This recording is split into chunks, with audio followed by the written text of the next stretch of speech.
నమస్తే welcome to the point. ఉద్యోగాలు చేస్తుంది పన్నులు కట్టడానికా, మేము సంపాదిస్తుంది ట్యాక్సులు కట్టడానికా? ఇది ఓ నెటిజన్ ట్విట్టర్లో పెట్టిన పోస్ట్. ఈ ఒక్క పోస్ట్ ఇప్పుడు లక్షల మందికి గొంతుకైంది. జీఎస్టీ ఎఫెక్ట్ ఏ రేంజ్లో ఉందో, కష్టపడి సంపాదిస్తున్న సొమ్మును ప్రభుత్వం ఏ విధంగా పన్నుల రూపంలో తీసుకుంటుందో వారి వారి అభిప్రాయాలను పంచుకుంటున్నారు నెటిజన్లు. ముందుగా సంచిత్ గోయల్.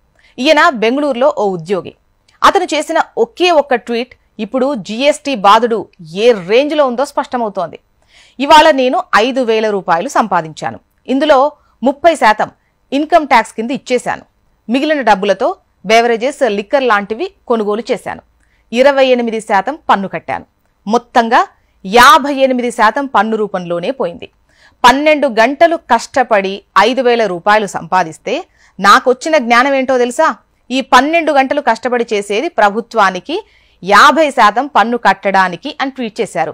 ఇక ఈ ట్వీట్తో ట్యాక్స్ పేయర్లు వీరోచితంగా తమ తమ అనుభవాలను పంచుకున్నారు. అందులో మరో అద్భుతమైన విశ్లేషణ ఇప్పుడు చూద్దాం. 20 రూపాయల చాకోబార్పై ప్రభుత్వం ఎంత పన్ను వసూలు చేస్తుంది అనేది ఓ నెటిజన్ వివరంగా చెప్పారు. 20 రూపాయల చాకోబార్పై 18% జీఎస్టీ కడితే ₹3.60. పంచదారపై జీఎస్టీ కింద 36 పైసలు, చాక్లెట్ పౌడర్పై 18% అంటే 9 పైసలు, పాలపై 12% అంటే 6 పైసలు, క్రీంపై 5% జీఎస్టీ కింద 1 పైసా వసూలు చేస్తున్నారు. మొత్తంగా ₹5.50 20 రూపాయల చాకోబార్పై పన్నుగా తీసుకుంటుంది. అంటే ఇది 27.5% అన్నమాట. చాకోబార్ ట్వీట్ సైతం ఇప్పుడు వైరల్ అయింది.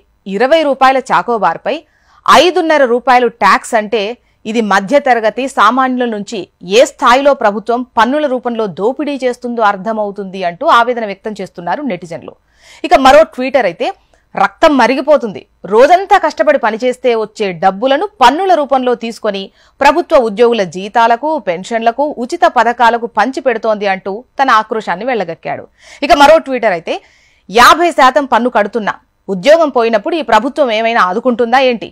కష్టపడ్డ సొమ్ములో 50% పన్ను ఎందుకు కట్టాలి అంటూ ప్రశ్నించాడు. మంచి పౌర సేవలు, ఉచిత విద్య, వైద్యం, ఆరోగ్యం, నీతి నిజాయితీ పాలన, మంచి వసతులు అందిస్తే ఇంతకన్నా ఎక్కువ చెల్లించడానికి కూడా నేను సిద్ధమే, కానీ ఇప్పుడు అలా లేదు కదా, అందుకే నేను కూడా వ్యతిరేకిస్తున్నా అంటూ మరో నెటిజన్ తన అభిప్రాయాన్ని పంచుకున్నాడు.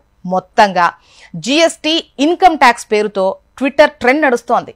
సంచిత్ గోయల్ ట్వీట్ ఇప్పుడు వైరల్ గా మారుతోంది. ఎంతని పన్నులు కట్టాలనే ప్రశ్న బలంగా వినిపిస్తుంది. ఎంత గొంతు చించుకున్నా తగ్గించాల్సిన మహారాజులు ఆలోచిస్తేనే కదా అంటున్నారు మరికొంతమంది నెటిజన్లు.